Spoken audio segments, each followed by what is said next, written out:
So you're ready to move to Germany and you're wondering, what on earth should I pack? I've created a video on things that you should not pack, things that you think you're gonna need but you really don't. But today I want to deep dive into the topic of packing and moving to Germany, looking at it both from a foreigner's perspective and also from an expert point of view.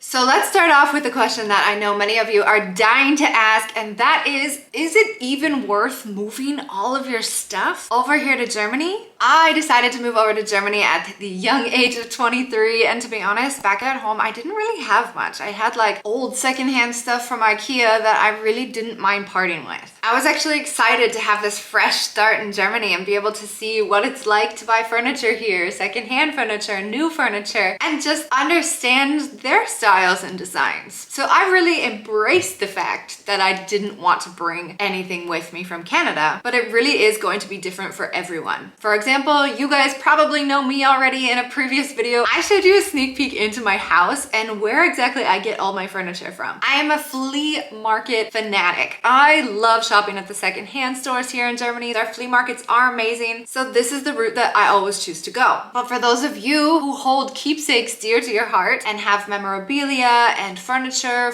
passed on from generations that you really just can't part with, we're gonna give you some tips coming up. But throughout this video, I want you to think of a few questions and answer those yourself so that you can come up with a better plan of what exactly you're gonna bring, if you're gonna bring anything at all. So question number one, can you part with your material objects with or without heartbreak? Really give that some thought because it's happened to me too. I'm very good at detaching my stuff from material objects, but it's sad. And then you look back and I'm like, oh, my dad handmade that dresser that I could have used for my daughter and my son. It's sad. Also think about whether you're going to be moving short-term or long-term to Germany. If it's just short-term, maybe you can just pay the money for storage and keep it back at home. When you come on over to Germany, you do have options to rent apartments that are fully furnished. They even have ones specific for expats. I will include that link down below. You can check that out. If you're moving here long-term, then yes, you're probably going to have to consider what on earth are you going to do with all of your belongings. So if you already decided, okay, Jenna, I cannot part with my belongings, I'm going to put them in storage. Best case scenario would definitely be just finding friends or family members that you can leave that with for a short period of time. However, if you do have to pay for storage, depending on where you live, costs can be insane. I know back in Canada, it just doesn't even make sense to have a storage unit. Also, another option which maybe you never even considered is just shipping a few of those items. There are many different opportunities. It's not just about buying a shipping crate, stuffing it full and shipping it on over here to Germany. You can actually prepay for a box or even an entire skid or an entire pallet full of stuff where you can really just include your favorite pieces, the things you really can't part with, and then save the money on not having to buy an entire shipping container, for example. So if you have decided, yes, I'm gonna bring some or all of my items from home over to Germany, I'm happy to introduce you to Marcel from EuroSender, and he is gonna basically give us all the answers we need before we go ahead and book a package to ship our belongings over. So we're gonna talk about how the process works, shipping your stuff over to Germany, the cheapest way to do it, and if there's some sneaky ways where we can save a little bit more money. My name is Marcel. I'm a project manager here at EuroSender. We're an online platform, relocations and shipping anything internationally. So whatever you want to ship anywhere on the planet, go on our website, click a couple of buttons, you get instant quotes, you book it, and you can ship it. Super easy stuff. I wish that I wasn't so, I guess, confused about the process, you know? I didn't know how many different options I had. I was just like, oh, okay, as a student, I'm never gonna be able to afford this. So it was basically out of the question for me. So I think maybe the best way to start is if we could just go through maybe a bit of a step-by-step process of what someone could expect when they want to ship items over, whether in bulk or just a few items. There's a variety of different options that you have, and not only different options, like you have tons of different companies that provide, you know, some just do that, the other one do just this one. Then you end up researching 500 different companies, their options, they don't exactly compare to each other. Like I'm an analytical type of a guy, you know, I make Excel spreadsheets and compare stuff with each other, and it takes you not hours, but days to actually get this done. So I would say actually this is kind of a benefit of having an online platform like ours, because we just put everything in one place. From relocations, a van, this type of a van, the other type of a van. You can just send documents if you want to. You can send packages. So we're talking boxes here. And if you have a lot of things to send, book a truck with us.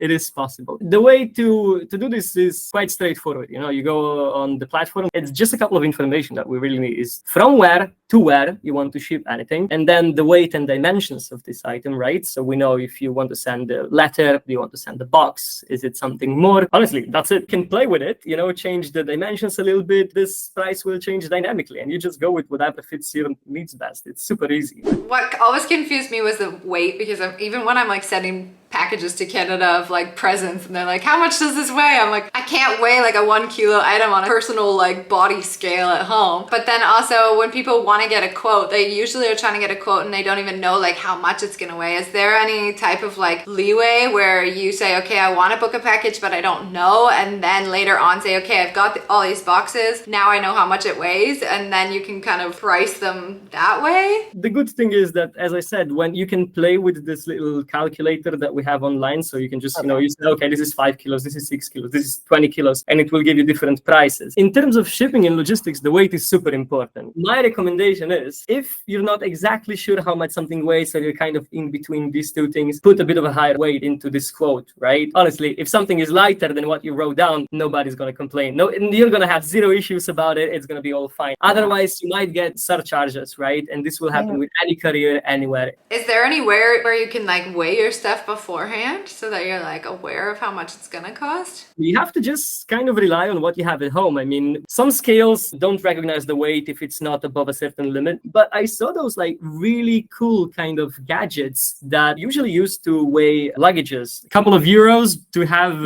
such a gadget with you all the time. I'm sold. Yeah. I might have even added one to my Amazon list. I have like an Amazon list of like moving to Germany. So we'll try to include that link so people understand what we're talking, or at least a photo below of what it might look like. We talked about like vans and trucks and everything, but obviously when we're doing something overseas, just quickly before we jump into the next question, what kind of options would they have there in terms of sending? Are there different kind of sizes or requirements that they have to fulfill? The thing is, you don't always have to ship in a container. Like there's different options that are available, but I think in quite some cases, you don't need to ship as much. I mean, I would love to say, just take a van every time, right? Pay for the van, ship everything abroad. Sometimes it's not necessary. Sometimes it is, sure, but sometimes all you need is a box. And boxes can take a lot. The maximum, for example, in terms of kilograms that we will take in a box is 70 kilograms. It's a lot. And you can just ship that abroad easily. Most people, I guess, abroad would just ship boxes. Can you book like a pallet on a boat, or? Pallets work as well. For this, I think usually you would need to have a pallet, but then again, you can buy a pallet again. They're free everywhere.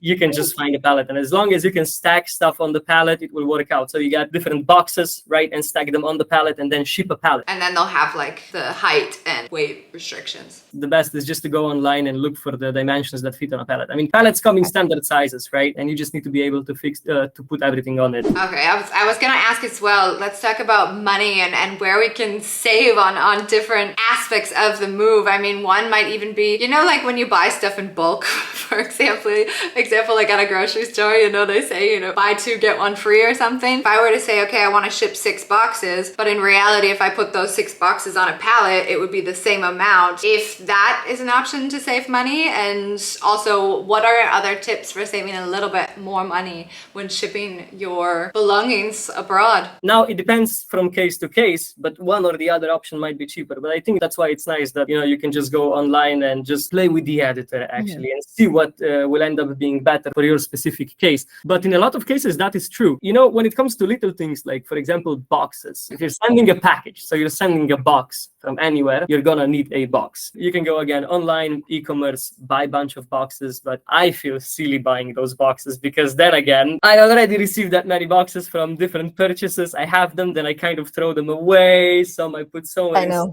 stash, I forget them. Otherwise, ask friends and family. And to be honest, just go to your nearest grocery store and and ask them. It's true. We also have in Germany, at least, a lot of people giving away their moving boxes, like on Facebook Marketplace. But one thing I always wondered was, for example, when I'm sending a package to Canada right now, I send like the cheapest possible box. I've kind of found my tricks and tips to sending packages here, which I've also made a video about as well. I need a specific box that is 3 centimeters high, because if it's even like a little bit more puffed out in a bag, then I can get screwed over and pay at least 4 times the price of what this specific package is. So I actually went on to some e-commerce website and ordered like for 99 cents a box, I think like 40 of them, so that I always have this standard package and I always know it's $11.99 to send this one package to Canada, and it makes it a lot easier for me. But is that also something you need to worry about when you're sending a package like with EuroSender, for example, in such large quantities? Does it really matter what the size of the box is, or like you said, just go anywhere and save up your boxes because it doesn't matter? All sizes have limits, so there's a maximum for everything, right? If you have it smaller than that, I would worry about this a little bit. Just see what's the maximum, and then if you can get anything under that, it's not going to practically make a lot of difference. The factor that's going to bring the biggest price change, it's going to be the weight. As long as the box is within a specific parameters, then it just depends how much stuff you put in it. Play with it, look at it a little bit, and see if that works for you. So it's really just taking a little bit more time to kind of compare and toggle those options online and figure out, okay, if I send this much in one box or this much in 2 boxes, what could it be? So being a little bit clever, I guess. Exactly. I'm kind of holding myself back from giving very specific examples because it does depend. This is just the nature of logistics, you know. It might depend from zip code to zip code. That's why I recommend, you know, just some general guidelines, but then you just tweak something here and there to see what works best.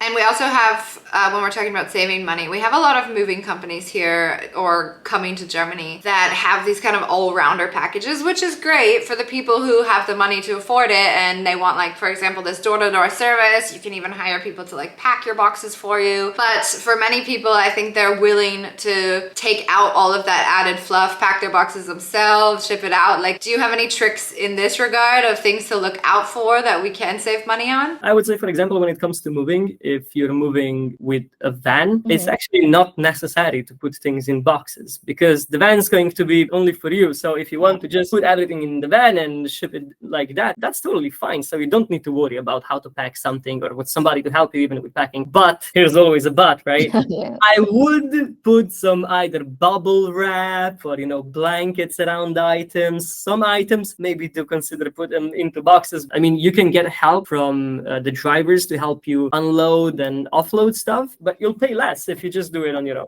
What if I were to pack my own box and then it was in like a truck and things got broken? They would blame me because of my incorrect packing. Like, are there specific rules you have to follow, or do you have to buy insurance, for example? And if so, how much would something like that even cost? Insurance is not necessary. Nobody has to buy an insurance, but I would say on a plus side, like, we offer basic insurance. Usually it's up to 200 euros in value for each box. So if something is just up to 200 euros, it's included. I mean, you got it, you have it. If something goes wrong, you'll just claim it and you'll get your money back. But if you want to insure anything above that value, say you're sending something, you know, a couple thousand euros in value, then I do recommend to insure it. There's an unlikely scenario that something will happen to your items just because, you know, these processes have been super optimized over the last decades, but there's always a chance because so many kilometers have been made and so on. So I would recommend getting an insurance. I would for myself, for sure. I can second that as well, not because I moved all of my stuff over from Canada, but because I have had so many people email me afterwards being like, I just moved to Germany, thanks so much for your welcome program, like I followed all the steps, it's great, but the moving company I hired damaged all of my products that I sent over and they're not going to put it through, or I didn't have insurance for it or whatever. So every single person that emails me always says